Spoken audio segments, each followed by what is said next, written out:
أنا إحدى طالبات الدكتورة بان من جامعة البصرة كلية الطب.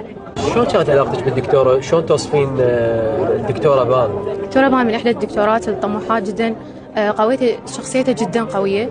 أنا لما سمعت بالخبر إنه قضية انتحار بدون ما أعرفه وبدون ما أطلع على الأدلة مستحيل تكون قضية انتحار، إن هي كانت أصلا إحنا كطلاب هي تقوي شخصيتنا، يعني فمستحيل ان تكون القضيه انتحار. اضافه انه الادله جدا واضحه، يعني لو هسه تحكي بالادله الانسان يعني من الشارع العراقي بدون ما انه يكون له اي صله بالطب مستحيل تكون القضيه انتحار، يعني الادله جدا واضحه، بس اكو تستر الموضوع وكلش واضح. مطالبي اكيد انه ينوخذ حقها، اضافه انه يتحاسب حتى اللي جاي يسترون على هذه الجريمه، لان هذه اذا اليوم بس قضيه دكتوره بان، بقيه مو بس الاطباء ولا بقيه الطبيبات، كل انسان هسه حاليا معرض اذا الى هذا الظلم الجاي يتعرض اليه، فالقضيه قضيه راي عام وقضيه انسانيه، بغض النظر عنه هي مجرد طبيبه واصله مكانه وانقتلت بهذه الطريقه البشعه، واكو تستر كلش واضح.